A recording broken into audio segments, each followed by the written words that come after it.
கிறிஸ்துவில் மிகவும் பிரியமானவர்களே, இந்த நாளிலும் இந்த ஓய்வு நாள் தொழுகை காணொளி மூலமாக உங்களோடு ஆண்டுடைய நாமத்தை மகிமைப்படுத்துவதில் நான் மிக்க மகிழ்ச்சி அடைகின்றேன்.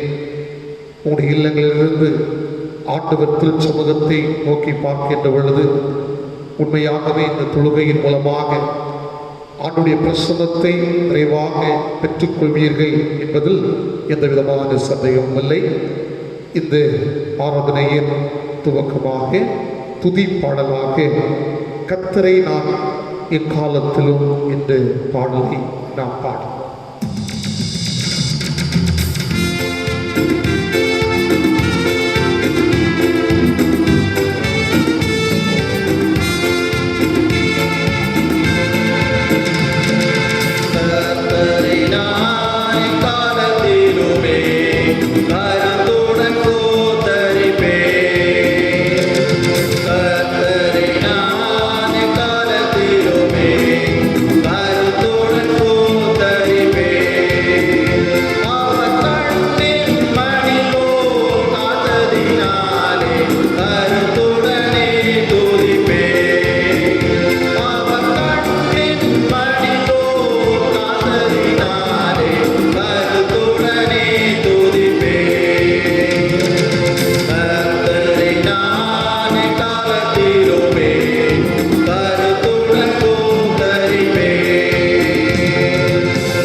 கர்த்தரை கம்பீரமாய் பாடி நம்முடைய இரட்சணிய கண்மலையை சங்கீர்த்தனம் பண்ண கடுவோம். வாருங்கள், துதித்தலுடனே அவர் சன்னதிக்கு முன்பாக வந்து சங்கீதங்களால் அவரை ஆட்பரித்து பாடக்கடுவோம். கர்த்தரே மகாதேவனும் எல்லா தேவர்களுக்கும் மகாராட்சருமாயிருக்கின்றார். பூமியின் ஆழங்கள் அவர் கையில் இருக்கிறது, பர்வதங்களின் உயரங்களும் அவருடையவைகள், சமுத்திரம் அவருடையது. அவரே அதை உண்டாக்கினார், வெட்டாத்தரையும் உடைய கரம் உருவாக்கிட்டு. நம்மை உண்டாக்கின கர்த்தருக்கு முன்பாக நாம் பணிந்து குனிந்து விளங்கால் படியிடக்கிடவோம். வாருங்கள், இறைவேண்டல் செய்வோம். மகா பரிசுத்தமும் மட்டில்லாத கிருபையும் மிகுந்த இரக்கமும் நிறைந்த நல்ல ஆண்டவரே, மகிழ்ச்சியான ஆசீர்வதிக்கப்பட்டு ஓய்வு நாளுக்காகவும் தெய்வீக ஆராதனைக்காகவும் ஆண்டவருக்கு நன்றி சொல்லுகின்றோம். இந்த வருடத்தின் 8வது மாதத்தை ஆண்டவர் எங்களுக்கு அருளை செய்து இந்த மாதத்தின் முதல் ஓய்வு நாளில் இந்த நாட்களில் ஒவ்வொருடைய இல்லங்களிலும் இருந்து உங்களுடைய திருச்சமூகத்தை நோக்கி பார்த்து ஆண்டவரை மகிமைப்படுத்துவதற்கு ஆண்டவர் தந்து கொண்டிருக்கின்ற மேலான கிருபைகளுக்காக ஆண்டவருக்கு ஸ்தோத்திரம் செலுத்துகின்றோம். நாங்கள் உமக்கு நன்றி சொல்லுகின்றோம். இரக்கம் நிறைந்தவரே, கடந்து வந்த மாதங்களை எல்லாம் நாங்கள் நினைத்து பார்க்கின்றோம். ஆண்டவரே, எங்களை நீர் ஆச்சரியமாக அற்புதமாக நீர் வழிநடத்தினீர். கொரோனா என்கின்ற வைரஸ் உலகத்தை அச்சுறுத்தி கொண்டிருக்கின்ற இந்த காலகட்டத்தில் ஆண்டவர் எங்களை கண்மணி போல பாதுகாத்து பராமரித்தீர். உண்மை நாங்கள் போற்றுகின்றோம். தொடர்ந்து உடைய பிரசன்னம் எங்கள் அனைவரோடு கூட இருக்கட்டும்.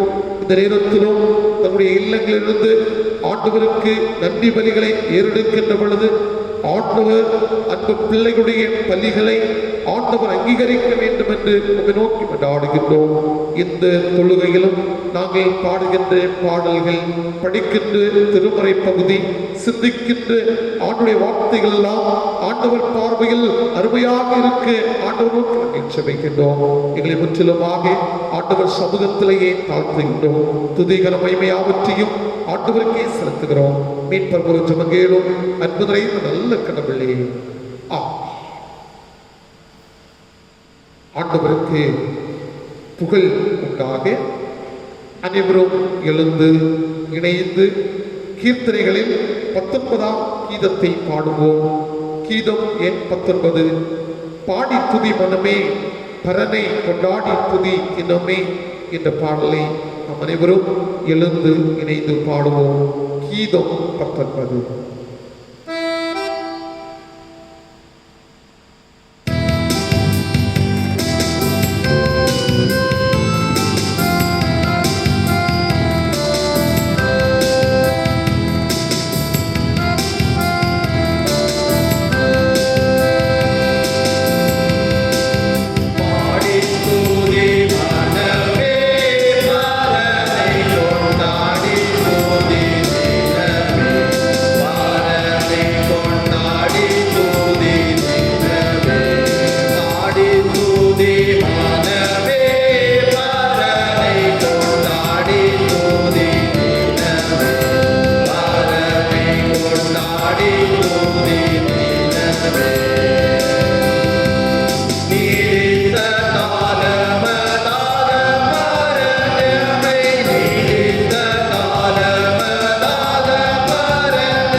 நின்றவாறே முறை முறையாக படிக்க வேண்டிய சங்கீதம் 146 சங்கீதம்.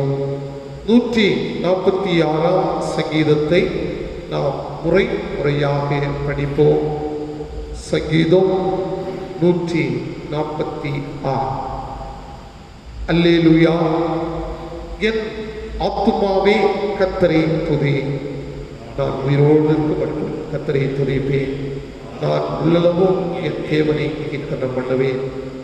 பிரபுக்களையும் ரட்சிக்க திராணி இல்லாத மனு புத்திரனையும் நம்பாதையுங்கள். அவருடைய ஆவி பிரியும். அவன் தன் மண்ணுக்கு திரும்புவான். நாளிலேயே அவன் யோசனைகள் அழிந்து போம். யாக்கோவின் தேவனை தன் துணையாக கொண்டிருந்து தன் தேவனாகிய கர்த்தர் மேல் நம்பிக்கையை வைக்கிறவன் பாக்கியவான். அவர் வானத்தையும் பூமியையும் சமுத்திரத்தையும் அவையுள்ள யாவையும் உண்டாக்கினவர். அவர் என்றென்றைக்கும் உண்மையை காக்கிறவர்.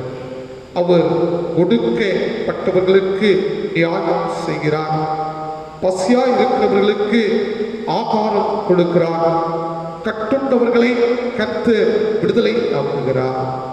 குருடனின் கண்களை கர்த்தர் திறக்கிறார். மடங்கடிக்கப்பட்டவர்களை கர்த்தர் தூக்கி விடுகிறார். நீதிமான்களை கர்த்தர் சிநேகிக்கிறார். பரதேசிகளை கர்த்தர் காப்பாற்றுகிறார். அவர் திக்கற்ற பிள்ளையையும் விதவையும் ஆதரிக்கிறார். துன்மார்க்கரின் வழியையோ கவிழ்த்து போடுகிறார். கர்த்தர் சதா காலங்களிலும் அரசாளுகிறார். சியோனே, உன் தேவன் தலைமுறை தலைமுறையாகவும் ராஜ்யம் பண்ணுகிறார். அல்லேலூயா.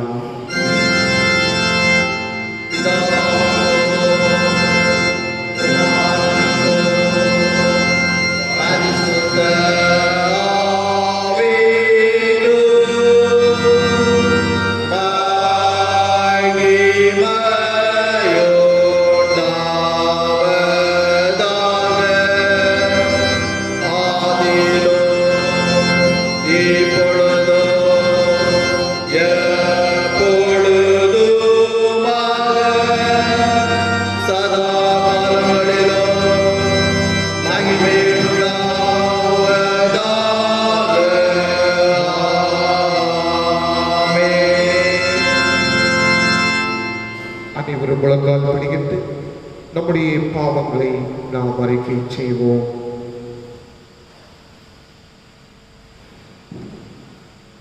நண்பர்களே, ஆண்டவருடைய சமூகத்தில் நாம் இணைந்து குடும்பமாக வர முடியவில்லை என்று சொன்னால், நம்முடைய இல்லங்களில் குடும்பமாக இருந்து ஆண்டவருடைய திருச்சமூகத்தை பார்ப்பதற்கு ஆண்டவர் கிருபையாக இருக்கின்றார். இந்த நேரத்தில் நம்முடைய வாழ்வை தர்சோதனை செய்து பார்ப்பது நம்முடைய கடமையாக இருக்கிறது. திருமறையை நாம் படித்து பார்க்கின்ற பொழுது நம்மில் பாவம் இல்லை என்போமாறு நம்மை நாமே வஞ்சிக்கின்றவர்களாக இருப்போம் என்று திருமறை நமக்கு எச்சரிப்பை தருகிறது. ஆகவே நாம் எல்லாரும் பாவிகள். ஆனால் நம்முடைய அருள்நாதர் இயேசு வருத்தப்பட்டு பாரம் சுமக்கின்றவர்களே, நீங்கள் எல்லாரும் என்னிடத்தில் வாருங்கள், நான் உங்களுக்கு இளைப்பாறுதலை தருவேன் என்று ஆண்டவர் நம்மை அழைக்கின்றார். இந்த நேரத்திலேயே ஆண்டவருடைய அழைப்பிற்கு செவி சாய்ப்பவர்களாக நம்மை ஆண்டவர் சமூகத்தில் ஒப்புக் கொடுக்க நாம் அழைக்கப்படுகின்றோம். பாவத்தின் மூலம் நம்முடைய வாழ்விலேயே தவறான எண்ணம், தவறான வழிகளில் வழிநடத்த செய்கின்ற சூழ்நிலைகள், தீய எண்ணங்கள், இவைகளையெல்லாம் எண்ணி பார்த்து கடந்து வந்த பாதைகளில் இப்படிப்பட்ட சூழ்நிலைகள் என்னுடைய வாழ்க்கையில் இருக்கும் என்று சொன்னால், ஆண்டவரே என்னை விட்டு மாற்றும், தூய வாழ்வு வாழ நீர் எனக்கு துணை புரியும் என்று சொல்லி ஆண்டவர் சமூகத்தை நோக்கி பார்த்து நாம் எல்லாரும் இந்த நேரத்திலேயே அழைக்கப்பட்டிருக்கின்றோம்.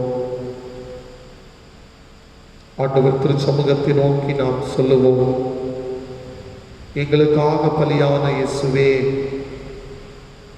என்று உன் மீட்பை உறுதி செய்யவும்,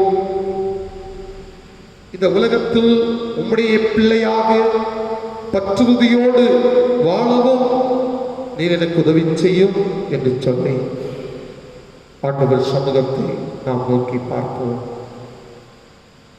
பாவத்தை மன்னிக்கின்ற தந்தையாம் கடவுளே,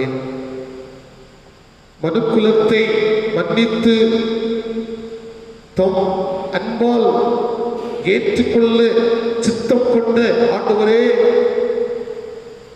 நீர் குறைவுகளை மன்னிப்பதோடு நாங்கள் பிறருடைய குற்றங்களை எல்லாம் நாங்கள் மன்னிக்க நீர் எனக்கு அருள் செய்யும் என்று சொல்லி ஆண்டவர் சமூகத்தை நோக்கி நாம் பார்ப்போம்.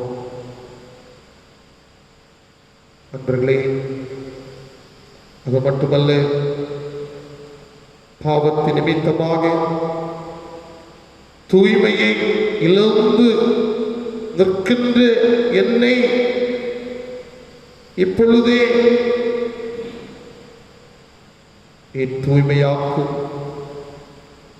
நான் உண்மை இந்த தொழுகையின் மூலமாக மகிமைப்படுத்த நீர் எனக்கு உதவி செய்யும் என்று சொல்லி ஆண்டவர் சமூகத்தை நோக்கி பார்க்க நாம் அழைக்கப்படுகின்றோம். மன்னிப்பளிக்கின்ற ஆண்டவரே, நான் தினமும் செய்கின்ற தவறுகளை உம்மிடம் மறைக்காதபடி தவறினை உணர்ந்து அறிக்கையிட்டு இந்த நேரத்திலேயே பாவ மன்னிப்பின் நிச்சயத்தை நான் பெற்று மீண்டும் தவறான நிலைமைக்கு நேராக என்னை நீர் ஒப்புக் கொடுக்காதையும், என்னை நீர் பாதுகாத்து உன் உறவில் நான் உறுதிப்பட நீர் எனக்கு துணை செய்யும் என்று சொல்லி ஆண்டவர் சமூகத்தை நோக்கி பார்ப்போம். பக்தர்களாக தன்னுடைய பாடல் வரிகளில் சொல்லுகின்றார், பாரும் தந்தையே, எந்த உள்ளத்தை யாரும் காணா உள் அலங்கோலத்தை என்று சொல்லி நாம் கூட ஒருவேளை நான் செய்கின்ற தவறு என்னுடைய பிள்ளைகளுக்கு தெரியாது, நான் செய்கின்ற தவறு என்னுடைய பெற்றோர்களுக்கு தெரியாது என்கின்ற ஒரு நிலைமையில் நாம் இருப்போம் என்று சொன்னார். நம்மை ஆராய்ந்து அறிகின்ற ஆண்டவர் நம்மை கண்ணோக்கி பார்த்து கொண்டே இருக்கின்றார். இந்த நேரத்திலேயே நம்மை ஆண்டவர் சமூகத்தில் ஒப்புக் கொடுக்கின்ற ஆண்டவர் நம்முடைய பாவம் எல்லாவற்றையும் மன்னித்தார். அவருடைய பிள்ளையா, அவருடைய வழியில் நடக்கின்ற அவருடைய பிள்ளையா நம்மை மாற்றுகிறார். இந்த நேரத்திலேயே நம்முடைய பாவங்களை நாம் அறிக்கை செய்ய வேண்டும். பாவியா, என்னை மேவிப்பாரையா, இயேசுநாதா சுவாமி, பட்சமாக என் பாவம் தீரையா என்று பாடல் வரிகளை பாடி நம்முடைய பாவங்களை நாம் அறிக்கை செய்வோம்.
மிகுந்த இறக்கும் நிறைந்த ஆண்டவர், நம்முடைய பாவங்கள் எல்லாவற்றையும் மன்னித்து நம்முடைய வாழ்வை தூய்மைப்படுத்தி நம் அனைவரையும் நித்திய வாழ்வுக்கு நேராக அழைத்து செல்வாராக.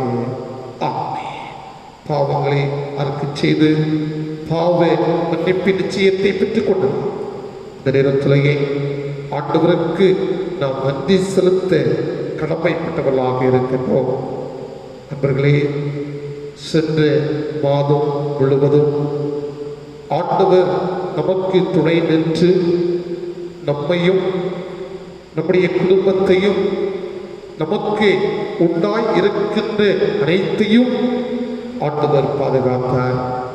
ஆண்டவருக்கு நாம் நன்றி செலுத்துவோம். கொரோனா வைரஸ் உலகத்தை அச்சுறுத்தி கொண்டிருக்கின்ற இந்த நேரத்தில் அநேக மக்கள் இந்த வைரஸுக்கு பாதிப்படைந்த நிலைமையில் இருக்கின்ற இந்த நேரத்தில் ஆண்டவர் நம்மை கண்ணின் கண்மணியை போல பாதுகாத்தாரே. நம்முடைய வாழ்க்கையிலேயே வந்த பலகீனங்களை ஆண்டவர் மாற்றி பூரண சுகத்தை நமக்கு தந்து இந்த நேரத்திலேயே குடும்பமாக நம்முடைய இல்லங்களிலிருந்து ஆண்டவரை ஆராதிப்பதற்கு துணை செய்கின்றாரே. ஆண்டவருக்கு நாம் நன்றி செலுத்துவோம். எத்தனையோ மக்கள் புதிய மாதத்தை சந்திப்போம்.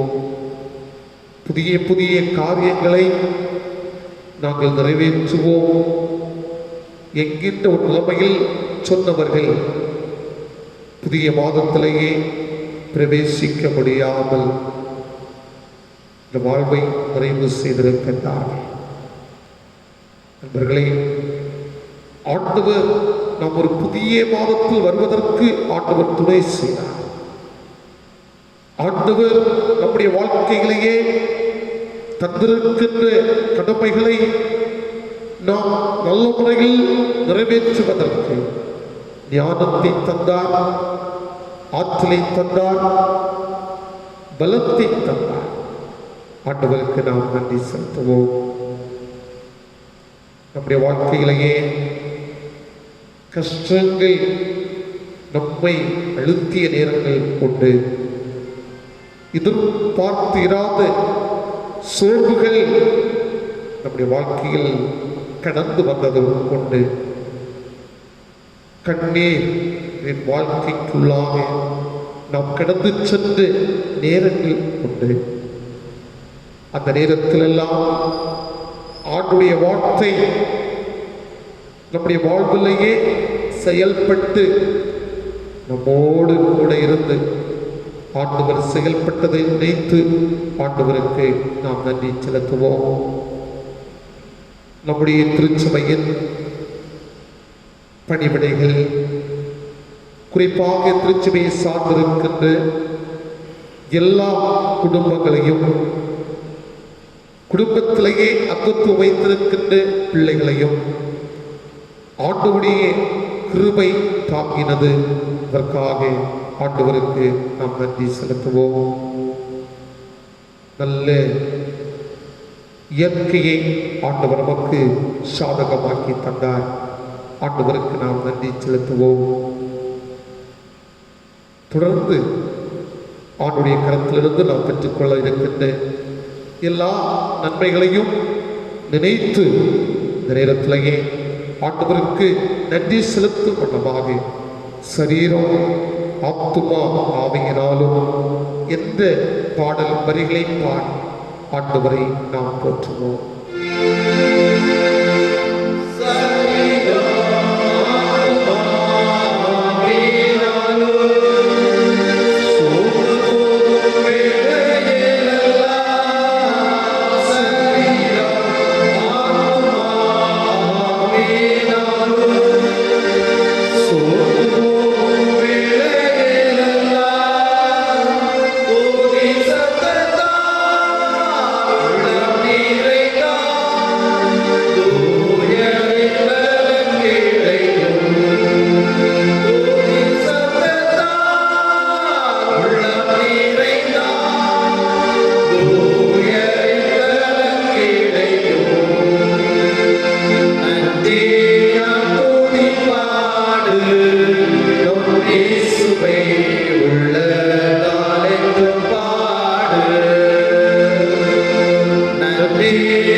ஆண்டவர் இயேசு கற்றுத்தந்த ஜெபத்தை அனைவரும் இணைந்து சொல்லுவோம். பரமண்டல பிதாவே, உம்முடைய நாமம் பரிசுத்தப்படுவதாக, உம்முடைய ராஜ்யம் வருவதாக, உம்முடைய சுத்தம் பரமண்டலத்தில் செய்யப்படுவது போல பூமியிலையும் செய்யப்படுவதாக. எங்களுக்கு வேண்டிய ஆகாரத்தை அன்றென்று எங்களுக்கு தாரும். எங்களுக்கு விதமாய் குற்றம் செய்வதற்கு நாங்கள் மன்னிக்கிறது போல எங்கள் பாவ குற்றங்களை எங்களுக்கு மன்னியும். எங்களை சோதனைகள் பிரவேசிக்க பண்ணாமல் தீமையிலிருந்து எங்களை ரட்சித்துக் கொள்ளும். ராட்சியம், வல்லமையும் மகிமையும் என்றென்றைக்கும் உடையவைகளே. ஆமென்.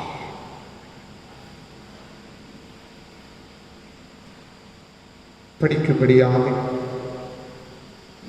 தெரிந்து கொண்டு திருமறை பகுதி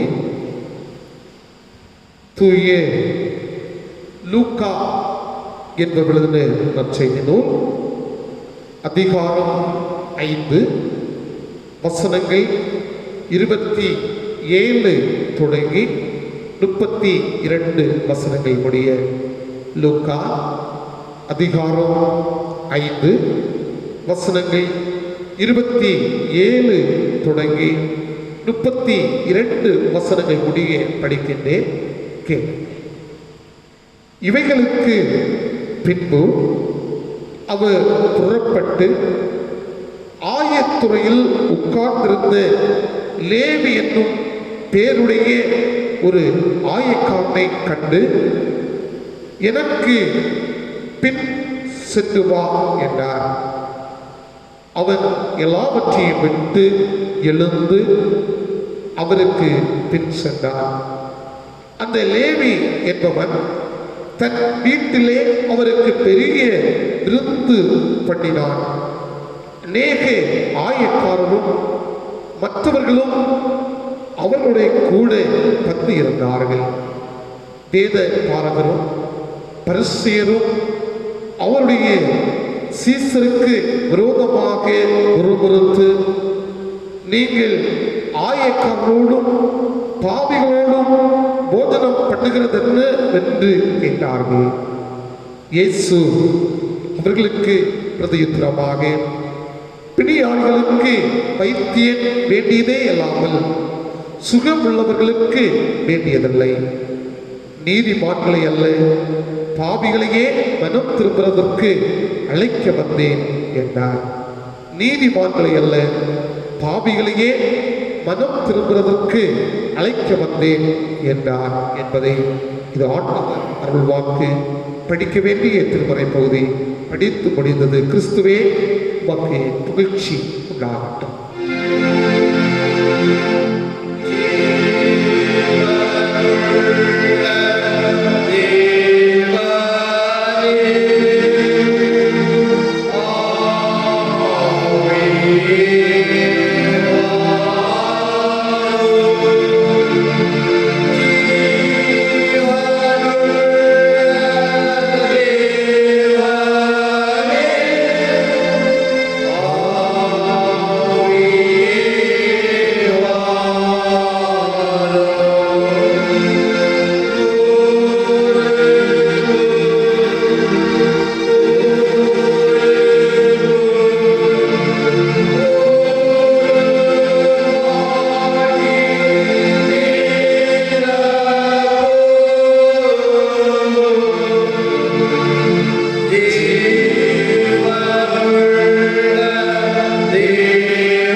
ஜெபிப்போம்.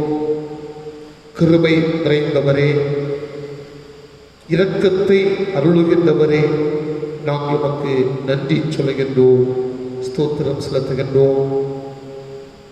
இந்த ஓய்வு நாளில் உம்முடைய பிள்ளைகளாக்கி நாங்கள் உம்மை ஆராதிக்க, ஆண்டவர் சமூகத்தை வாஞ்சிக்க ஆண்டவர் தந்து வருகின்ற கிருபைகளுக்காக நன்றி சொல்லுகின்றோம். இந்த நேரத்திலும் உம்முடைய வார்த்தைகளை நாங்கள் தியானிக்கும்படியாக முற்படுகின்றோம். ஆண்டவர் தாமே எங்கள் அனைவரோடு கூட செயல்பட வேண்டும் என்று இறைமகன் இயேசுவின் இன்பமுள்ள நாமத்தில் ஜெபிக்கின்றோம். அன்பு நிறைந்த நல்ல கடவுளே, ஆமென். கிறிஸ்துவில் மிகவும் பிரியமானவர்களே, ஊரடங்கு உத்தரவு 20வது ஞாயிற்றுக்கிழமை 20 ஞாயிறு தினங்கள் ஆண்டவர் சமூகத்திலேயே கடந்து வர முடியாமல் நம்முடைய இல்லங்களிலிருந்து ஆண்டவரை நோக்கி பார்த்து அவனுடைய பிரசன்னத்தை உணர்ந்து கொள்வதில் ஆண்டவர் பிரியமாக இருக்கின்றார். திருச்சபையின் மக்களை இந்த காணொலி வாயிலாக சந்திப்பதில் நான் மிக்க மகிழ்ச்சி அடைகின்றேன். தொடர்ந்து திருச்சபையின் குடும்பங்களை ஆண்டவர் கண்ணின் கண்மணி போல் பாதுகாத்து பராமரித்து வழிநடத்துவதற்கு ஆண்டவர் கிருபை நிறைந்தவராக இருக்கின்றார். இந்த மாதத்திலும் நம்முடைய அரசு ஞாயிற்றுக்கிழமை முழுவதும் முழு ஊரடங்கு என்று சொல்லி அறிவித்திருக்கிறது. எங்களிலிருந்து ஆண்டவரை நோக்கி பார்க்க நான் உங்களை கேட்டுக்கொள்கின்றேன். இந்த நாளில் சற்று நேர சிந்தனைக்கு துணையாக தெரிந்து கொண்டு திருமறை வசனம் திருமறையாக படிக்க கேட்டு தூய லூக்கா என்பவர்களின் நற்செய்தி நூல் 5ஆம் அதிகாரம் 32வது வசனத்தை நான் படிக்கின்றேன்.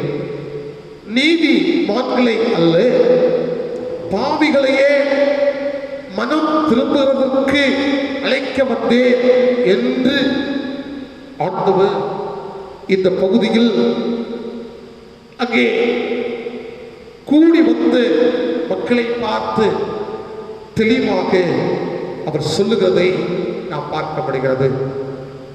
பாவிகளையே மனம் மாற அழைக்க வந்தேன். இதனால் ஆண்டுடைய வார்த்தையினுடைய தலையங்கோ மனம் திரும்புதல். மனம் திரும்புதல் ஆண்டவர் அதைதான் இந்த பகுதியிலும் தெளிவாக அவர் சொல்லுகின்றார். நான் நீதிமான்களை அல்ல பாவிகளையே மனம் திரும்புவதற்கு அழைக்க வந்தேன் என்று அவர் சொல்லுவதை நாம் பார்க்கிறோம். இந்த மனம் திரும்புதல் என்கின்ற வார்த்தை திருமறையிலேயே ஏறத்தாழ 110 முறை பயன்படுத்தப்பட்டுள்ளதை பார்க்கப்படுகிறது. இந்த மனம் திரும்புதல் என்பதற்கு நேரடியான பொருள் பல நிலைமைகள் அது குறிப்பிடப்படுகிறது. இந்த மனம் திரும்புதலுக்கு என்னென்ன நிலைமைகளில் சொல்லப்படுகிறது என்று சொன்னால், மனதினை நல்வாழ்வு செயலுக்கு நேராக மாற்றுவது. இவ்வளவு சொல்லப்பட்டது. நம்முடைய மனநிலையை நல்வாழ்விற்கு, அதாவது நல்ல செயலுக்கு நேராக மாற்றுதல். அதோடு கூட இன்னும் ஒன்று சொல்லுகின்றேன். பாவத்திற்குரிய வாழ்வில் இருந்து மாற்றிக்கொள்ளுதல் மனம் திரும்புதல். பாவத்திற்குரிய வாழ்வில் இருந்து மாற்றிக்கொள்ளுதல். இன்னும் ஒன்றை கூட நான் சொல்லுகின்ற பொழுது, உண்மையான மாற்றத்தினை மனிதனுடைய வாழ்க்கையில் உள்ளும் புறமும் ஏற்படுத்தி வாழ்க்கை சூழலில் மாற்றம் உணர்தல். இப்படி இன்னும் இந்த மனம் திரும்புதலுக்கு அநேக வார்த்தைகளை சொல்லிக்கொண்டே போகலாம். இவைகளெல்லாம் நாம் பார்க்கின்ற பொழுது, வழி விலகிய மக்கள் ஆண்டவரிடம் திரும்புவதே மனம் திரும்புதல். அதாவது வழி விலகிய மக்கள் ஆண்டவரிடம் திரும்புதலே மனம் திரும்புதல். அதாவது சன்னியாசி ஒரு ஆற்றில் கரையில் அவர் அப்படியே அவர் நிற்கின்ற பொழுது ஒரு தேர் ஒன்று அந்த ஆற்று தண்ணீரிலேயே அடித்து வரப்படுகிறது, அடித்து செல்லப்பட்டுக் கொண்டிருக்கிறது. பாருங்கள், இந்த சன்னியாசி எப்படியாவது இந்த தேரை நான் காப்பாற்ற வேண்டும் அப்படி ஆவல். ஆக இந்த தேரை காப்பாற்றுவதற்கு அவர் முயற்சி செய்கின்றார். பாருங்கள், முயற்சிகள் எல்லாம் அங்கு அந்த தேரை காப்பாற்ற வேண்டும். அந்த தேரை அவர் காப்பாற்றுவதற்கு முற்படுகின்ற பொழுது அந்த தேர் அவருடைய கரத்தை அங்கே, அதாவது கையை கொட்டுகிறது. என்றால் எப்படியாவது இதை நான் காப்பாற்றி விட வேண்டும். அது மீண்டுமாக கொட்டிக்கொண்டே இருக்கிறது. அங்கே இந்த கரையில் நிற்கின்ற ஒரு மனிதர் சொல்லுகின்றார், இது இவ்வளவு, அதாவது உங்களை துன்பப்படுத்துகிறதே, அது இவ்வளவு உங்களை பலவிதமான நிலைமையில் வேதனைப்படுத்துகிறதே, இன்னும் ஏன் அதை காப்பாற்றுவதற்கு நீர் முற்படுகின்றீர் என்று அந்த மனிதன் அந்த சன்னியாசியை பார்த்து கேட்ட பொழுது அவருடைய பதில் என்ன என்று சொன்னால், தீமை செய்வது அந்த தேருடைய இயல்பு, ஆனால் துன்பப்படுவதற்கு உதவி செய்வது என்பது மனிதனுடைய இயல்பு. ஆக தேருடைய இயல்பு தீயது என்பதற்கு நான் என்னுடைய நல்ல இயல்பை நான் மாற்றிக்கொள்ள மாட்டேன். ஆக அந்த தேலை நான் காப்பாற்றுவேன் என்கின்ற ஒரு முயற்சியில் அந்த மனிதர் அங்கே ஈடுபட்டுக் கொண்டிருக்கின்றார். ஆம் அன்புக்குரியவர்களே, இந்த நிலைமையில் தான் இந்த உலக வாழ்க்கையை நாம் எடுத்துக் கொள்ளுகின்ற பொழுது மனிதன் பல நிலைமைகளிலேயே வாழ்வதற்கு அது வழிவகுத்துக் கொண்டிருக்கிறது. ஆனால் அந்த வழிகளிலேயே நாம் செல்லாமல் நம்முடைய வாழ்க்கையை, ஆக மனம் திரும்புகின்ற அனுபவத்தில் நாமெல்லாம் கடந்து வருவது நம்முடைய கடமையாக இருக்கிறது. ஒரு சமயத்திலேயே ஒருவன் தன்னுடைய நண்பரிடம் கேட்கின்றார், சொல்லுகின்றார், நான் இதற்கு முன்பாக இருந்த கெட்ட பழக்க வழக்கங்களுக்கு நான் இப்பொழுது இல்லை. புகைப்பிடித்தல், போதைப் பொருட்களுக்கு அடிமையாக இருப்பது, விபச்சாரம் செய்வது, இப்பொழுதெல்லாம் நான் அது செய்வதில்லை. நான் இப்பொழுது நான் நல்ல ஒரு மனிதனாக, மனம் திரும்பினவனாக நான் வாழ்ந்து அழைக்கிறேன் என்று சொல்லி அந்த நண்பனை பார்த்து சொல்லுகிறார். பாருங்கள், அந்த நண்பன் என்ன சொன்னார் தெரியுமா? நீ இப்படி நல்லவன் என்று சொல்லி நீ திருப்தி அடைகின்றாய். ஆனால் இந்த சூழ்நிலையில் பிற உன்னை பார்க்கின்ற பொழுது நல்லவன், தீமையாக வாழ்ந்தவன் இப்பொழுது மனம் திரும்பி நல்ல செயல்களை செய்து கொண்டிருக்கின்றான் என்று நாங்கள் உன்னை குறித்து சொல்ல வேண்டும் என்று அங்கே பதில் இருக்கின்றார். ஆம் அன்புக்குரியவர்களே, இந்த நேரத்திலேயே நாம் நினைக்கின்ற காரியம், நான் நல்ல செயலை செய்து கொண்டிருக்கின்றேன், நல்ல வாழ்க்கை வாழ்ந்து கொண்டிருக்கின்றேன் என்கின்ற ஒரு நிலைமையில் தான் நாம் இருக்கின்றோம். ஆனால் எல்லாவற்றையும் கவனித்துக் கொண்டிருக்கின்ற ஆண்டவர் இதோ நம்மை பார்த்து சொல்லுகின்றார், உன்னுடைய வாழ்க்கையில் நீ நல்லவன் என்று சொல்லிக் கொண்டிருக்கின்ற ஒரு நிலைமை அல்ல. உன்னுடைய வாழ்க்கையில் ஏதாவது ஒரு சூழ்நிலையில் நீ தவறிக் கொண்டிருக்கின்றாய். ஆனால் இந்த நேரத்திலேயே நான் உன்னை அழைக்கின்றேன், நீ மனம் திரும்ப வேண்டும். அதற்காகவே நான் உன்னை அழைக்கிறேன் என்று சொல்லி ஆண்டவர் நம்மை பார்த்து சொல்லுகின்றார். அன்புக்குரியவர்களே, இந்த சூழ்நிலையில் 3 காரியங்களை நான் உங்கள் முன்னிலையில் நான் வைக்க ஆசைக்கின்றேன். முதலாவதாக, இந்த ஆண்டவர் இயேசு எந்த சூழ்நிலையில் நம்மை அழைக்கின்றார் என்று சொன்னால், அவர் மனம் திரும்ப அழைக்க வந்த இறைவன். ஏதோ ஒரு மதத்தையோ ஒரு மார்க்கத்தையோ அவர் அமைப்பதற்காக நம்முடைய ஆண்டவர் இயேசு இந்த உலகத்தில் வரவில்லை. எல்லா மக்களும் மனம் திரும்ப வேண்டும் என்பதற்காக அழைக்க வந்த இறைவன். ஆக முதலாவது நம்முடைய ஆண்டவர் நாம் எல்லோரும் மனம் திரும்ப வேண்டும். அதான் இந்த லூக்கா 5வது அதிகாரம் 32வது வசனம், நீதிமான்களை அல்ல பாவிகளை மனம் திரும்புவதற்கு நான் அழைக்கிறேன். திருமுறையில் கூட நான் பாவ அறிக்கை அந்த ஜபத்தில் சொல்லப்பட்டது, நம்மில் பாவம் இல்லை என்போமானால் நம்மையே நாம் ஏமாற்றுகிறவர்களாக இருக்கின்றோம், நம்மையே நாம் வஞ்சித்து விடுகிறவர்களாக இருக்கின்றோம். ஆக நாம் பாவிகளாக இருக்கின்ற நாம் மனம் திரும்ப அழைக்கப்படுகின்றோம். இன்றைய உலகத்திலேயே அழைப்புகள் நமக்கு பல நிலைமைகளில் கிடைக்கிறது. எப்படிப்பட்ட நிலைமையில்? ஒரு சிறப்பு நிகழ்வு ஒருவர் தன்னுடைய இல்லத்திலேயே நடத்துவதாக அவர் இருக்கிறார் என்று சொன்னால், ஒரு திருமண நிகழ்வோ இல்லை என்று சொன்னால், இனி ஒரு சிறப்பு நிகழ்வு நடத்துவது என்று சொன்னால் அவர் நமக்கு அழைப்பு கொடுக்கின்றார். பாருங்கள், அரசியல் கட்சிகள் அழைப்பு கொடுக்கிறது, நாங்கள் இப்படிப்பட்ட உதவிகளை செய்கின்றோம், நீங்கள் பெற்றுக் கொள்ளுங்கள் என்று அரசியல் கட்சிகள் பல நிலைமைகளில் பல அழைப்புகளை நமக்கு தருகிறது.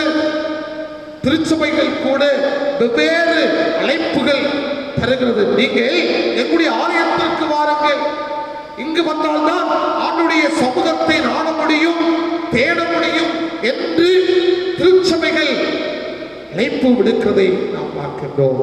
இப்படிப்பட்ட அழைப்புகள் ஒருபுறம் இருக்கு. நம்முடைய அருளாளர் இயேசு அழைப்பை பாருங்கள், நான் பாவிகளை அழைக்க வந்தேன் என்று சொல்லி ஆண்டவர் பாவிகளை அழைத்து இதோ மனம் திரும்புங்கள் என்று அவர் சொல்லுவதை நாம் பார்க்கின்றோம். இதே நிலைமையில் தான் மத்தேயு 3வது அதிகாரத்தை நாம் படித்து பார்க்கின்ற பொழுது அங்கே யோவானுடைய செய்தி அனைவரையும் அதிர வைக்கிறது. அவர் என்ன சொல்லுகிறார்? விரியன்மாட்டு குட்டிகளே, இப்பொழுது கோடாரியானது மரத்தின் வேர் அருகே வைக்கப்பட்டிருக்கிறது. மனம் திரும்புவதற்கேற்ற என்ன செய்யுங்கள்? கனிகளை கொடுங்கள். சொல்லுங்கள், மனம் திரும்புவதற்கேற்ற கனிகளை கொடுங்கள். பாருங்கள், இந்த லூக்கா 5வது அதிகாரத்தில் இயேசு ஆயத்துறையில் இருந்த அந்த லேவி என்ற ஆயக்காரனை தம் சீடரில் ஒருவனாக அழைக்கின்றார். அங்கே அவர் ஏற்படுத்தின விருந்தில் கலந்து கொள்ள வேதபாரகர்கள், பரிசேயர்கள் அங்கே இருக்கின்றார்கள். அவர்களெல்லாம் முறுமுறுக்கின்றார்கள். ஏன் இப்படிப்பட்ட ஒரு செயலை இவர் செய்கின்றார்? இது தேவையான ஒன்றா? ஆனால் ஆண்டுடைய பதிலை பாருங்கள். பிடியாளிகளுக்கு வைத்தியன் தேவை எனவும் பாவிகளையே மனம் திரும்ப நான் அழைக்க வந்தேன் என்று சொல்லி அவர் அழைப்பு விடுக்கிறதை அந்த பகுதி நமக்கு தெளிவாக சொல்கிறது. ஆம் அன்புக்குரியவர்களே, இதிலிருந்து நாம் இயேசுநாதரை பார்க்கின்ற பொழுது இந்த உலகத்தில் மது மக்கள் மனம் திரும்ப அழைக்கவே ஆண்டவர் இயேசு இந்த உலகத்திலேயே கடந்து வந்தார். அன்புக்குரியவர்களே, இந்த நேரத்தில் நாம் எண்ணி பார்க்க வேண்டும். நான் மனம் திரும்புகின்ற அனுபவத்திற்குள்ளாக இருக்கின்றேனா? மனம் திரும்பின ஒரு வாழ்க்கை என்னுடைய வாழ்க்கையில் இருக்கிறதா? மனம் திரும்ப அழைக்க வந்த ஆண்டவர் விரும்புகின்ற கனியை நான் கொடுக்கின்றேனா என்கின்றதை நாம் சிந்திக்க நாம் இந்த நேரத்திலேயே கடமைப்பட்டவர்களாக இருக்கின்றோம். ஆண்டவர் இந்த மனுக்குலத்தின் மக்கள் மத்தியில் கரிசனை கொண்டு அவர் மீது அங்கே அன்பு கொண்டு தியாக உணர்வை அவர் மக்களுக்காக அளித்தார் என்று சொல்லி நாம் பார்க்கின்றோம். அன்புக்குரியவர்களே, இன்னும் பவுலடியார் தீமோத்தேயுவுக்கு அவர் எழுதுகின்ற பொழுது 1 தீமோத்தேயு 1ஆம் அதிகாரம் 15வது வசனத்தை நீங்கள் படித்து பார்க்கின்ற பொழுது அந்த பகுதியிலேயே பாவிகளை மீட்க கிறிஸ்து இயேசு இந்த உலகத்தில் வந்தார். இந்த கூற்று உண்மையும் எல்லோரோடும் ஏற்றுக்கொள்ளத்தக்கது என்று சொல்லி அங்கே அவர் சொல்லுகிறதை இந்த பகுதியிலேயே நாம் பார்க்கின்றோம். ஆம் அன்புக்குரியவர்களே, இந்த நேரத்திலேயே நான் பாவி என்று சொல்லி ஒவ்வொரு நாளும் நம்மை ஒத்துக்கொண்டு ஆண்டவரே மனம் திரும்பி வாழக்கூடிய ஒரு அனுபவத்தை நீர் எனக்குள்ளாக தாரும் என்று சொல்லி ஆண்டவர் சமூகத்தை நாம் நோக்கி பார்க்கின்ற பொழுது உண்மையாகவே மனம் திரும்பி வாழுகின்ற ஒரு அனுபவத்தை ஆண்டவர் நமக்கு தருகின்றார்.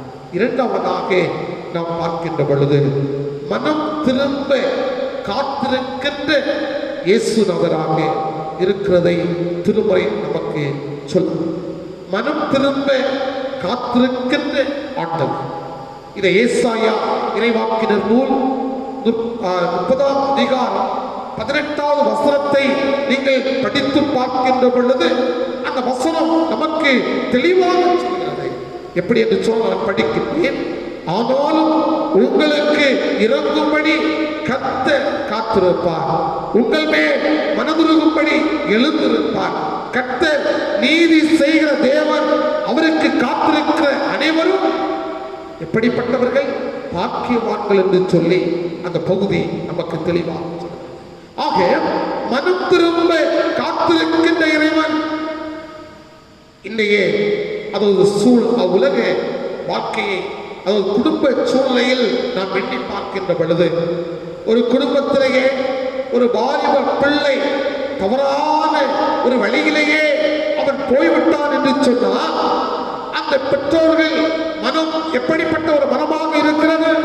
என்னுடைய பிள்ளை அவன் நல்ல ஒரு மனிதனாக வாழ வேண்டும் என்கின்ற ஒரு நிலைமையிலேயே அந்த பிள்ளைக்காக பெற்றோர்கள் பல நிலைமைகளில் பல ஆலோசனைகளை சொல்வதையும், தன்னுடைய பிள்ளை வெளியே சென்று விட்டால் அவர் எப்பொழுது வருவார், அவருடைய வருகை எப்படிப்பட்டதாக இருக்கும் என்று காத்து கொண்டிருப்பதை பார்க்க முடிகிறது. பாருங்கள், குடும்பங்களிலேயே அந்த கனவு குடித்து வரித்து விட்டு வருவார். மனைவி காத்து கொண்டிருப்பார், எப்பொழுது வருவார், அவர் என்ன சூழ்நிலையில் வருவார் என்று அந்த மனைவி இல்லத்திலேயே தன்னுடைய கணவருக்காக காத்து கொண்டிருப்பார். ஆம் அன்புக்குரியவர்களே, அப்படிப்பட்ட ஒரு சூழ்நிலையில் தான் நம்முடைய ஆண்டவர் இயேசு கூட நாம் எல்லாரும் மனம் திரும்பி இந்த உலகத்திலேயே ஆண்டவருக்கு ஏற்ற கனிகளாக வாழ வேண்டும் என்று சொல்லி ஆண்டவர் நம்முடைய வாழ்வை பார்த்து அவர் காத்து கொண்டிருக்கின்றார். அதே நிலைமையில் தான் இந்த ஏசாயா 30வது அதிகாரத்தில் சொல்லப்பட்டிருக்கிற இந்த பகுதியில் கீழ்ப்படியாத மக்களை பார்த்து ஏசாயா புறப்படுகின்றார்.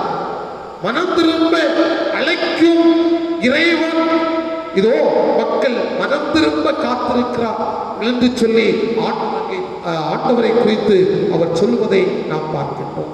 ஏசாயா இறைவாக்கினர் அங்கே யூதாவை சேர்ந்தவரிடமிருந்து எல்லா பாவ செயல்களையும் அவர் வன்மையாக கண்டிக்கிறார். மக்களுடைய வழிபாட்டில் தீமை, அவருடைய வழிபாட்டில் தீமை இருக்கிறது என்பதை இந்த ஏசாயா சுட்டிக்காட்டுகின்றார். அங்கே அரசியலில் அங்கு நடைபெறுகின்ற அரசியலில் அக்கிரமம் இருக்கிறது, அரசியலில் அநீதி இருக்கிறது என்று அவர் எச்சரிக்கின்றார். அது மட்டுமல்ல, இதோ இறைவாக்கினருக்கு அவர்கள் செவி சாய்க்கவில்லை என்று சொல்லி அவர் எச்சரிப்பு கொடுக்கிறதை நாம் பார்க்கிறோம். இந்த மக்கள் எல்லாம் ஆன்மீக வார்த்தையை கேட்பதற்கு மனமற்றவர்களாக இருக்கின்றார்கள், மனமற்றவர்களாக இருந்தார்கள்.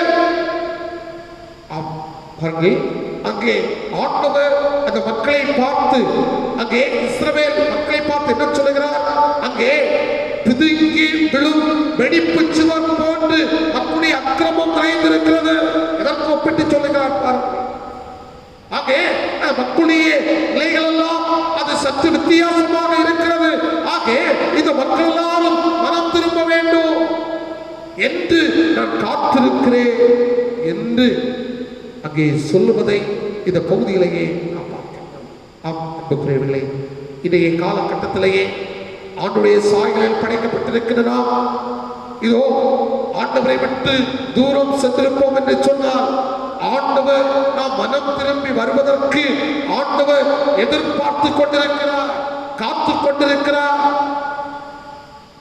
நாம் அவரை வேதனைப்படுத்தாமல், ஆண்டவரே என்னுடைய வாழ்க்கையில் எது குறையும் இருக்கிறதோ அதை நான் ஏற்று உன் பக்கமாக நான் கடந்து வருகிறேன் என்கின்ற நிலைமையில் நம்மை நாம் ஒப்புக் கொடுக்கின்ற பொழுது, நம்மை எதிர்நோக்கி இருக்கின்ற ஆண்டவர் ரோடு இணைத்துக் கொள்ளும்.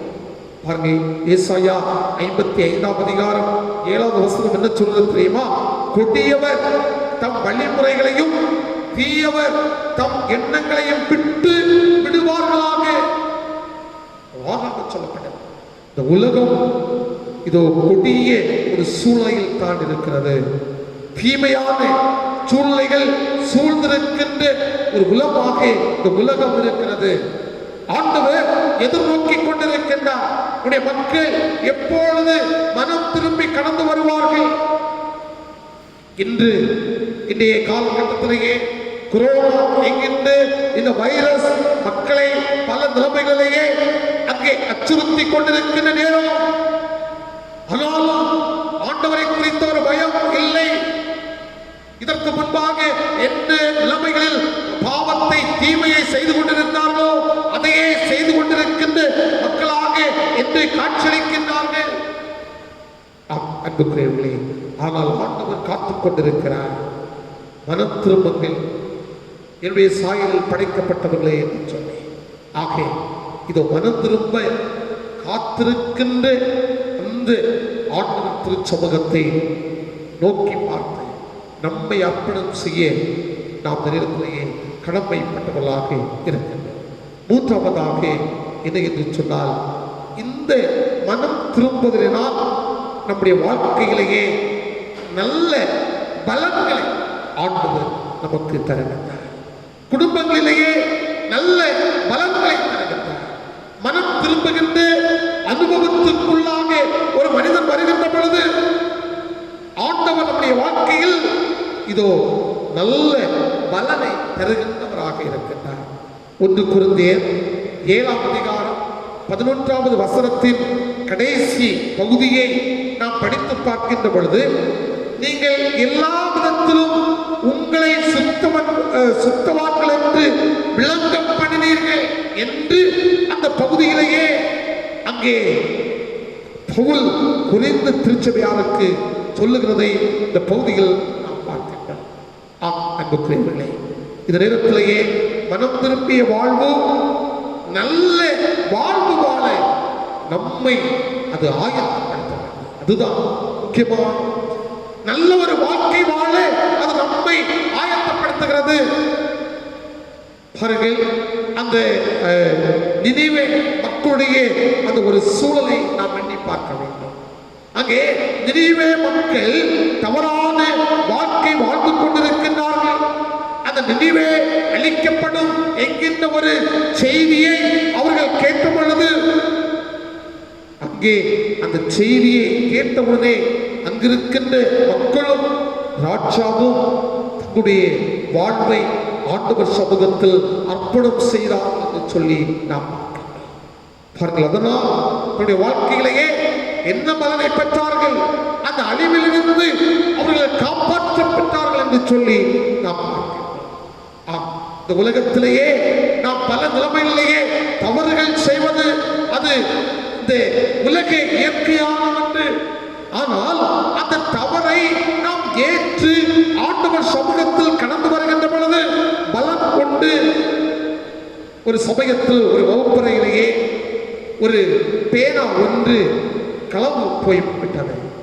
ஆசிரியர் கேட்கின்றார், இந்த பேனாவை எடுத்தது யார் என்று சொல்லி. அவர்களது ஆசிரியருடைய அந்த வார்த்தைகளுக்கு கீழ்ப்படிந்து ஒரு மாணவன் கண்ணீரோடு தான் எடுத்ததாக அங்கே ஒத்துக்கொண்டார்.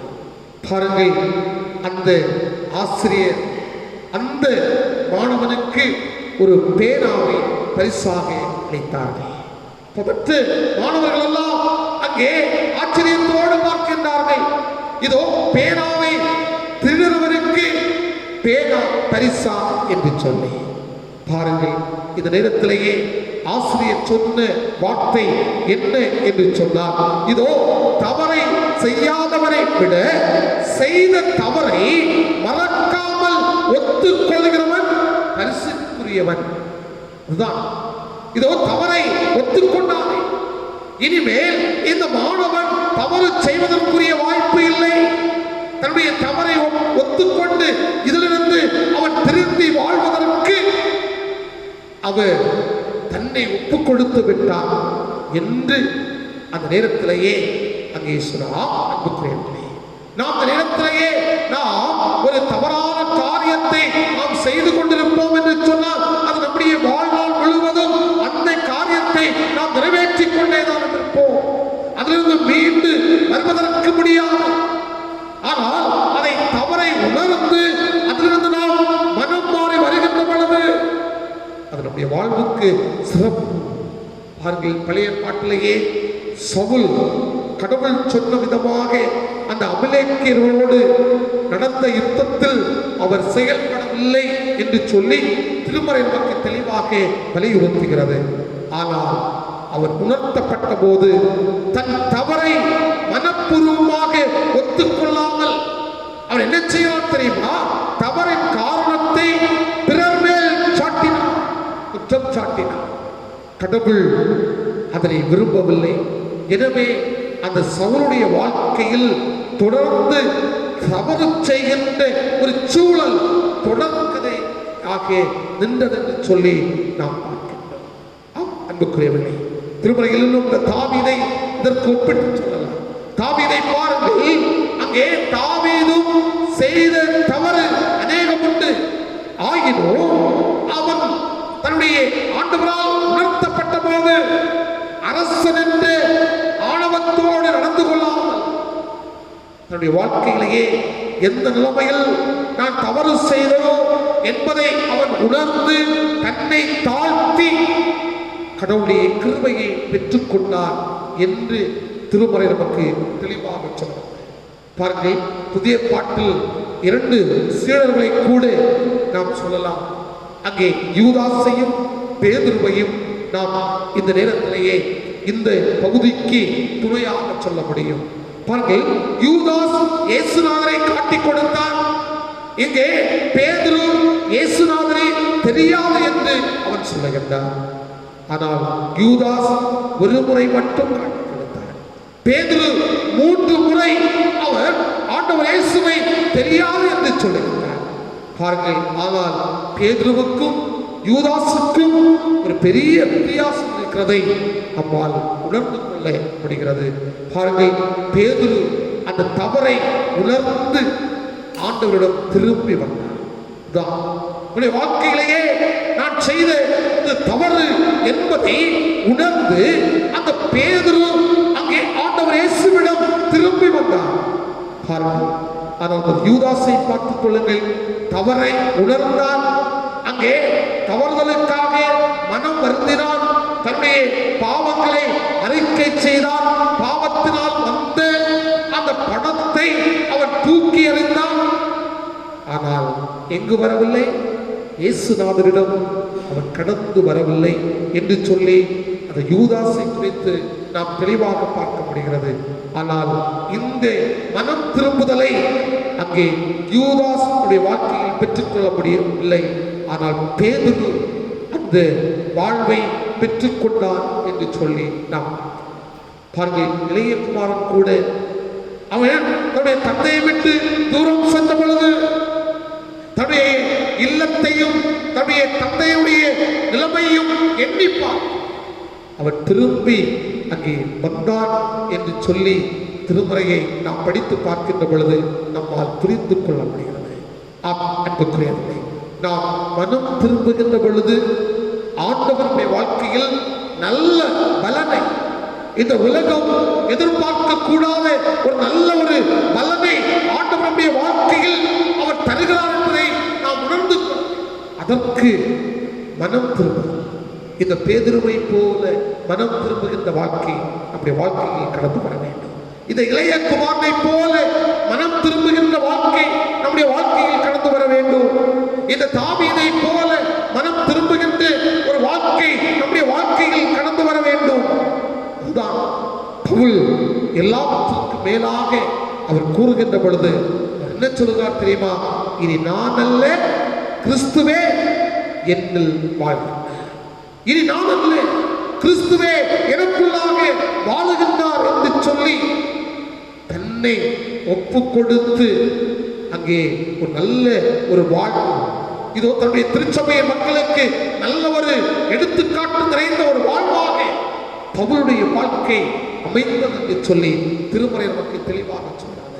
அன்புக்குரியவர்களே, இந்த நேரத்திலும் இந்த ஆண்டுடைய வார்த்தைகளை கேட்டுக் கொண்டிருக்கின்றன. மனம் திரும்புகின்ற அனுபவம் நம்முடைய வாழ்க்கையில் எவ்விதமாக இருக்கிறது நாம் சிந்தித்து பார்க்க வேண்டும்.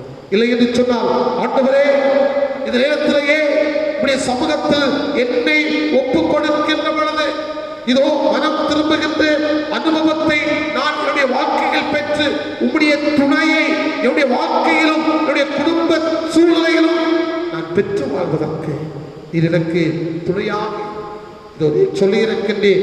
நீதிமான்களை அல்ல, பாவிகளையே மனம் திரும்புவதற்கு அழைக்க வந்தேன் என்று சொல்லி அவ்விதமான அந்த அழைப்பிற்கு நான் செவி சாய்க்கின்றேன். உடைய சமூகத்தை நாடி தேடி இருக்கின்றேன். என்னோடு நீ செயல்படும் ஆண்டவரே என்று சொல்லி நம்மை ஒப்புக் கொடுக்கின்ற பொழுது நிச்சயமாக ஆண்டுடைய பிரசனத்தினால் நாம் நிறைவு பெற்ற மனிதர்களாக இந்த உலகத்திலேயே வாழுவோம் என்பதில் எந்த விதமான சந்தேகமும் இல்லை. ஆண்டவர் தாமே வார்த்தைகளின் மூலமாக நம் அனைவரையும் ஆசீர்வதித்து வழிநடத்துவாராக. ஆமென். நாம் அனைவரும் எழுந்து நின்று நம்முடைய விசுவாசத்தை நாம் அறிக்கை செய்வோம். வானத்தையும் பூமியை படித்து சர்வ வல்லமுள்ள பிதாவாகிய தேவனை விசுவாசிக்கிறேன். அவருடைய ஒரே குமாரனாகிய நம்முடைய நாதர் இயேசு கிறிஸ்துவையும் விசுவாசிக்கிறேன். அவர் பரிசுத்த ஆவினாலே கன்னிமரியாத்தில் வைத்து பிறந்தார். பொது விழாத்துவின் காலத்தில் பாடுபட்டு சிலுவையிட்டு மரித்து அடக்கம் பண்ணப்பட்டு பாதாளத்தில் இறங்கினார். 3ஆம் நாள் மருத்துவத்துக்கு எழுந்தறினார். பரமண்டலத்தில் கேறி சர்வ வல்லமுள்ள பிதாவாகிய தேவனுடைய வலது பாசத்தை வீற்றிருக்கிறார்.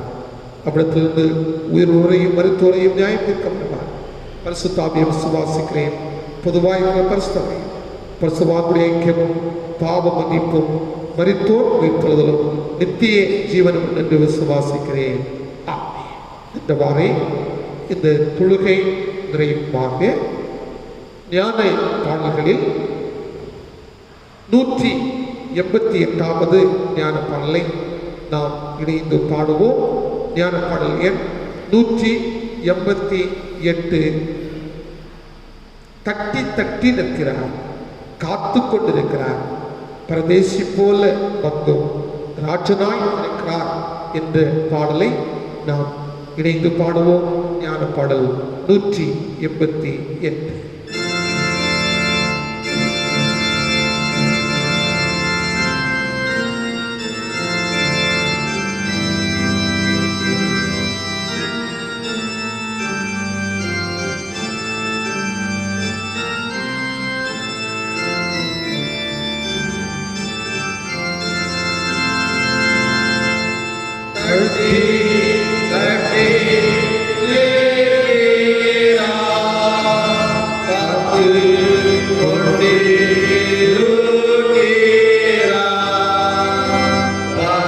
பரதேசி போலவாங்கு ராஜனாயிருகிறா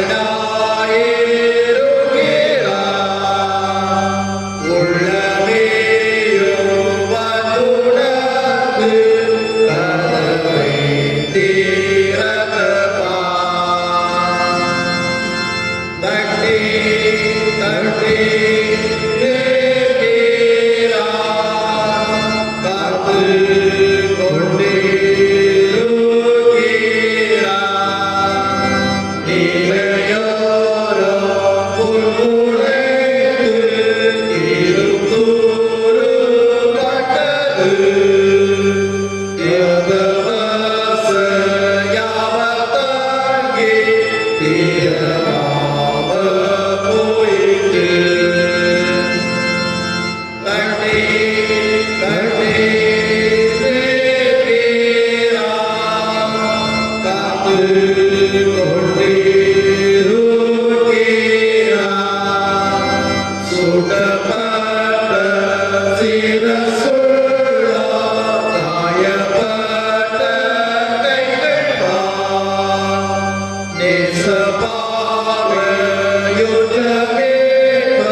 நின்றவாறே செபிப்போம். அன்புக்குரியவர்களே, நீதிமான்களே அல்ல, பாவிகளையே மனம் திரும்புவதற்கு அழைக்க வந்தேன் என்று நம்முடைய ஆண்டவர் நம்மை பார்த்து அழைக்கின்றார்.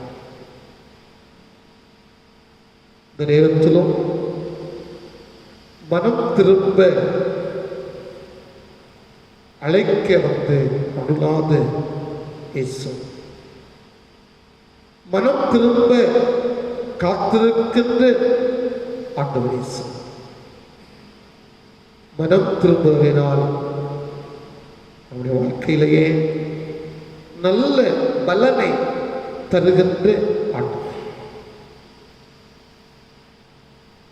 மனம் திரும்பிய வாழ்வு, நல்ல வாழ்வு வாழ ஆரம்பமாகிறது என்று திருமறை நமக்கு தெளிவுபடுத்துகிறது. இந்த நேரத்திலேயே நம்முடைய வாழ்வை எண்ணி பார்த்து மனம் திரும்பி வாழ நாம் அழைக்கப்படுகின்றோம். பேதுரு தவறை உணர்ந்து ஆண்டவரிடம் திரும்பி வந்தார். யூதாஸ் தவறை உணர்ந்தார், தவறுக்காக மனம் வருந்தினார், தன்னுடைய பாவத்தை அறிக்கையிட்டார், பாவத்தினால் வந்த பணத்தை தூக்கி எறிந்தார். ஆனால் இயேசுவிடம் திரும்பி வரவே இல்லை. நேரத்திலேயே தட்டி தட்டி நிற்கின்றார். ஆண்டவருடைய தட்டுதலுக்கு, ஆண்டவருடைய காத்திருக்கின்ற அந்த நிலைக்கு இந்த நேரத்திலேயே நம்மை ஒப்புக் கொடுத்தவர்களாக ஆண்டவர் சமூகத்தில் நாம் திரும்பி வர அழைக்கப்பட்ட நம்மை ஒப்புக் கொடுத்தோம். கிருபையும் அன்பும் இரக்கமும் நிறைந்த நல்ல ஆண்டவரே, ஆசீர்வதிக்கப்பட்டு இந்த ஓய்வு நாளுக்காக ஆண்டவருக்கு ஸ்தோத்திரம் செலுத்துகின்றோம். உம்முடைய பிள்ளைகளாகிய நாங்கள் குடும்பமாக உம்முடைய திருச்சமூகத்தை நோக்கி பார்க்கவும், மனம் திரும்புகின்ற அனுபவத்திற்குள்ளாக நாங்கள் கடந்து வரவும் ஆண்டவர் எங்களுக்கு தந்து கிருபைகளை எண்ணி ஆண்டவருக்கு ஸ்தோத்திரம் செலுத்துகின்றோம். நாம் நமக்கு நன்றி சொல்லுகின்றோம். உலகம் மாயை நிறைந்த உலகம், மாயை நிறைந்த வாழ்வுக்கு நேராக அழைத்து செல்லுகிறது. ஆனால் மனம் திரும்புகின்ற அனுபவத்தை என்னுடைய வாழ்க்கையில் பெற்று ஆண்டுடைய பிள்ளையாக வாழக்கூடிய ஒரு தருணத்தை ஆண்டவர் எங்களுக்கு தர வேண்டும் என்று ஆண்டவர் நோக்கி நாங்கள் செபிக்கின்றோம். ஆண்டவர் எங்களுக்கு தந்திருக்கின்ற இந்த புதிய மாதத்திற்காக ஆண்டவருக்கு ஸ்தோத்திரம் செலுத்துகின்றோம். ஆண்டவரே, இந்த புதிய மாதம் எப்படி இருக்குமோ என்கின்ற ஒரு கேள்விக்குறியோடு நாங்கள் அடியெடுத்து வைத்திருக்கின்றோம். புதிய மாதத்தில் ஆண்டுடைய பிரசனத்தை நாங்கள் என்னுடைய வாழ்க்கையில் உணர்ந்து ஆண்டவர் எங்களுக்கு துணை தர வேண்டும் என்று உண்மை நோக்கி கொண்டாடுகின்றோம். விளைகிறவர்களோடு இருக்கின்ற எல்லா பிள்ளைகளுக்காக செபிக்கின்றோம். விளைகிறவர்களை எல்லாம் ஆண்டவர் மாற்றி பூரண சுகத்தை ஆண்டவர் தருவீராக. குறிப்பாக கொரோனா வைரஸ் நிமித்தமாக பாதிக்கப்பட்டிருக்கின்ற ஒவ்வொரு பிள்ளைகளுக்காக நாம் செபிக்கின்றோம். ஒவ்வொரு பிள்ளைகளையும் ஆண்டவர் குணப்படுத்துவீராக. ஆண்டவரே, இந்த கொள்ளை நோயை ஆண்டவர் தேசங்களிலிருந்து அகற்றுவீராக. எல்லா மக்களும் இயல்பான வாழ்வுக்காக கடந்து செல்லும் ஆண்டவர் அருள் செய்ய வேண்டும் என்று ஆண்டவருக்கு செபிக்கின்றோம். வேலை வாய்ப்புகளை இழந்து நிற்கின்ற ஒரு நிலைமை, பயணங்களை மேற்கொள்ள முடியாத சூழல், குடும்பங்களிலேயே நல்ல காரியங்களை நிறைவேற்ற முடியாத ஒரு நிலைமை ஒன்றை இதோ பள்ளி கல்வி இன்னும் கற்றுக்கொள்ளுகின்ற தன்மைகள் எல்லாம் தடைபெற்றிருக்கின்ற ஒரு சூழல், எல்லா தடைகளையும் ஆண்டவர் மாற்ற வேண்டும் என்று ஆண்டவரோடு செபிக்கின்றோம். ஆலயத்தில் ஆண்டவரே, நாங்கள் கூடி வந்து ஆண்டவரை ஆராதிக்க முடியாத ஒரு சூழல், எல்லாவற்றையும் ஆண்டவரே நீர் அறிகின்றவர், எல்லாவற்றையும் ஆண்டவர் மாற்றி அமைக்க வேண்டும் என்று ஆண்டவரை நோக்கி நாங்கள் செபிக்கின்றோம். எங்களுடைய திருச்சபைக்காக, திருப்பணிபடைகளுக்காக செபிக்கின்றோம். ஆண்டவரே, எல்லா பணிபடைகளையும் ஆண்டவர் ஆசீர்வதி. விஸ்வரை பணிபடையை ஆண்டவர் ஆசீர்வதிப்பார். நாட்களிலும் திருச்சபையின் சார்பிலேயே 1000 இல்லம் வாங்க வேண்டும் என்று சொல்லி முயற்சிகளை மேற்கொள்வதற்கு துணை செய்து ஆண்டவரே, அந்த முயற்சிகளில் நாங்கள் ஈடுபடுவதற்கு துணையாக அதற்காக இதை நாங்கள் வெகு சீக்கிரத்தில் பெற்றுக்கொள்வதற்குரிய கிருபைகளை தான். இதற்காக அருமையான திருச்சபையை சார்ந்திருக்கின்ற குடும்பத்தினர் ஆண்டவரே ஜெபிக்கின்ற பொழுது, கொடுக்கின்ற பொழுது, உழைக்கின்ற பொழுது ஆண்டவருடைய கிருபை ஒவ்வொரு பிள்ளைகளோடு கூட தங்கி இருக்க வேண்டும் என்று ஆண்டவருக்கு செபிக்கின்றோம். வெளிநாடுகளிலும் வெளியூர்களிலும் இருக்கின்ற எல்லா பிள்ளைகளையும் நாங்கள் நினைத்து ஆண்டவருக்கு நன்றி செலுத்தி அந்த பிள்ளைகளுக்காக ஜெபிக்கின்றோம். இருக்கின்ற இடங்களில் ஆண்டவர் நல்ல பாதுகாவலை ஆண்டவர் தர வேண்டும் என்று உண்மை நோக்கி நாங்கள் வேண்டுதல் செய்கின்றோம். இந்த வாரத்திலும் பிறந்த நாளை நினைவு கூறுகின்ற எல்லா பிள்ளைகளோடு, குடும்பங்களோடு ஆண்டுடைய கிருபை நிறைவாக தங்கியிருக்க வேண்டும் என்று ஆண்டவரை செபிக்கின்றோம். ஆண்டவரே, எங்களுடைய பயணங்களை ஆண்டவர் ஆசீர்வதி, எங்களுடைய முயற்சிகளை எல்லாம் ஆண்டவர் ஆசீர்வதிக்க வேண்டும் என்று செபிக்கின்றோம். நீதியின் பாதையில் நித்திய ஜீவனுக்கு நேராக ஆண்டவர் எங்களை நடத்த வேண்டும் என்று உண்மை நோக்கி செபிக்கின்றோம். நேரத்திலும் இந்த ஆலயத்தில் கூடி வந்திருக்கின்ற அன்புக்குரிய பிள்ளைகளையும் ஆண்டவர் ஆசீர்வதியும். இன்னும் இல்லங்களிலிருந்து ஆண்டவர் சமூகத்தை வாஞ்சித்துக் கொண்டிருக்கின்ற அனைத்து பிள்ளைகளோடு ஆண்டவருடைய கிருபை இருக்கட்டும். இந்த வாரம் முழுவதும் ஆண்டவர் எங்களை பாதுகாத்துக் கொள்ளும். இந்த மாதம் முழுவதும் ஆண்டவர் எங்களை பாதுகாத்துக் கொள்ளும். எங்களோடு ஆண்டவர் தங்கியிடும். துதிகர மகிமை யாவற்றையும் ஆண்டவருக்கே செலுத்துகிறோம். மீட்பர் மூல சுமங்கேடும் அன்பு நிறைந்த நல்ல கடவுளே, ஆமென்.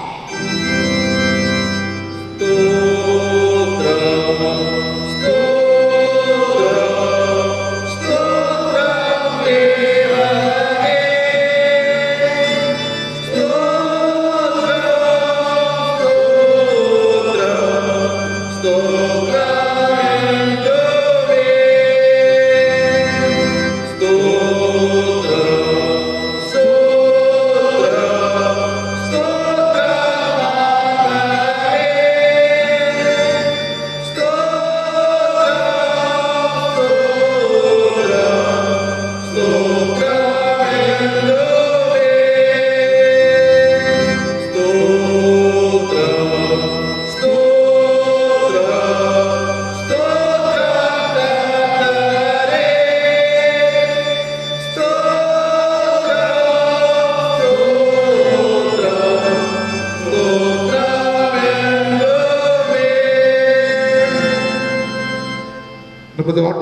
இயேசு கிறிஸ்துவின் கிருபையும் கடவுளுடைய அன்பும் தூய ஆவியராகிய ஐக்கியம் அனைவரோடும் இன்றும் என்றும் நிலைத்திருப்பதாக.